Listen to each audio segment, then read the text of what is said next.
Se eu tenho deficiência de vitamina D, eu tenho dificuldade, primeiro, em liberar a insulina do pâncreas, porque ela depende da vitamina D. E, a nível de receptor, eu tenho dificuldade dessa insulina atuar. A pessoa que tem deficiência de vitamina D3, ela desenvolve resistência insulínica. E a resistência insulínica é por onde começa tudo. Eu tenho resistência insulínica, eu aumento a insulina tentando sobrepujar essa resistência, o meu pâncreas fica cansado, chega uma hora que ele não produz mais o suficiente para isso, então a minha glicemia sobe no sangue e eu desenvolvo diabetes. Muitos anos antes de eu ser diabético, eu desenvolvi resistência insulínica.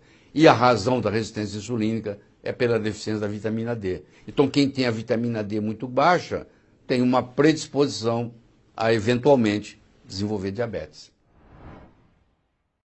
Se você tem baixa de vitamina D, você tem deficiência de ácido clorídrico no estômago.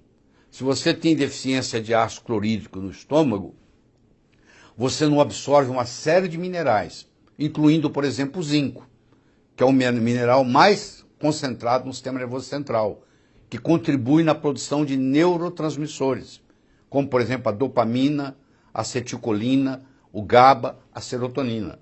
Então, se eu não produzo bem a dopamina, se eu não produzo bem a serotonina, eu desenvolvo depressão. Eu tenho depressão que é mais dopaminomimético e eu tenho que é mais serotoninomimético. Eu tenho depressão que depende mais da deficiência de dopamina e eu tenho depressão que depende mais da serotonina. E esses neurotransmissores são direta ou indiretamente dependentes da presença da vitamina D. Então você vai vendo como isso aí vai causando tudo, né? A vitamina D, ela controla a tight junction. O que é isso? Quando você engole uma coisa, ela continua fora do seu corpo. Ela só entra no seu corpo quando ela for absorvida. Então no intestino, lá no intestino delgado, tem uma célula chamada enterócito. E o enterócito fica assim, um ao lado do outro, um ao lado do outro. E se isso aqui abrir, a comida entra, sem ser digerida e vai para o sangue. A vitamina D ajuda a segurar isso aqui. Isso chama tight junction. Ela ajuda a segurar isso aqui. Então não tem leaky gut syndrome, não tem hiperpermeabilidade intestinal. Porque se as minhas células lá fizerem isso e vazar para dentro do sangue, cai uma proteína estranha. Eu crio um corpo contra aquela proteína. Por azar meu, aquela proteína tinha uma cadeia de aminoácidos parecida com a da minha tireoide. Agora que eu criei um anticorpo contra aquela proteína estranha, eu crio um anticorpo contra a tireoide. Aí eu vou desenvolver tiroidite Hashimoto, porque eu tenho deficiência de vitamina D. A doença autoimune. Então as doenças autoimunes estão relacionadas com isso. Isso chama homologia estrutural ou mimetismo molecular. Eu criar um anticorpo contra uma proteína e acabar atacando uma no meu corpo que é parecido com aquela sequência. Se eu adquirir um fungo, e esse fungo, eu com altos níveis de vitamina D, esse fungo não vai para frente. Uma candidíase sistêmica. Agora, se eu tenho baixo nível de vitamina D, eu tenho baixo nível de catalicidinas. Se eu tenho baixo nível de catalicidina, esse fungo vai florescer e ele vai predispor ao câncer. Tem muitos cânceres que têm como a fisiopatologia a produção de fungos. Então, você vê que ela interfere em tudo quanto é lugar. É a substância mais efetiva que tem, como uma substância só. Se você perguntar, me diga uma só, eu diria a vitamina D.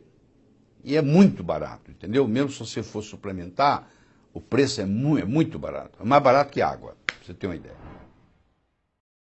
Quando você tem deficiência da vitamina D3 quando criança, você fica com as pernas tortas igual a do Garrincha. Isso chama raquitismo. Quando você tem a deficiência da vitamina D3 e você já é adulto, você tem a chamada osteomalácia. O que é a osteomalácia? O meu osso está inflamado.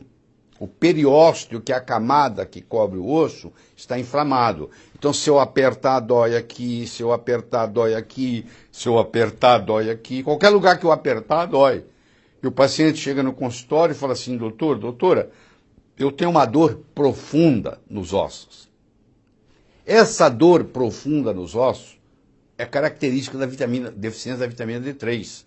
e que é confundida muitas vezes no consultório com uma outra manifestação que é a fibromialgia. Então, geralmente, o paciente é rotulado de fibromialgia. Só que ele começa a tomar vitamina D3 e a fibromialgia dele cura. Porque, na realidade, ele tinha osteomalácia, que é um diagnóstico difícil, ele é fácil de ser diagnosticado, mas isso não é conhecido totalmente. A maioria dos médicos não trabalham com essa doença, isso não vem na cabeça deles, porque isso antigamente não era comum, hoje é comum. Então, uma pessoa que reclama para você que tem dor em todo lugar que aperta e que essa dor é profunda, parece que ela vem do osso, ela está com uma doença chamada osteomalácia. Então, quando você está em fase de crescimento, você tem raquitismo, os seus ossos entortam. Quando você já tem os ossos no tamanho que vão ser, e você tem deficiência de vitamina D, você tem então a osteomalácia, que é essa inflamação do periósteo, e com diminuição de cálcio. Esse cálcio sai do osso e adivinha para onde que ele vai? Ele vai para a válvula cardíaca, ele vai para a coronária, ele vai para a carótida, ele vai para a aorta e ele forma placas de ateromas. Então, a pessoa que tem níveis adequados de vitamina D, ela está prevenida contra doenças cardiovasculares, contra derrame, contra infarto do miocárdio e etc. Porque a vasculatura não está impregnada com cálcio. Porque a vitamina D ajuda a absorver o cálcio e a vitamina ajuda a segurar esse cálcio no osso, junto com a vitamina K2 e junto com o magnésio. Pode ser um assunto de um outro programa isso, a gente conversar.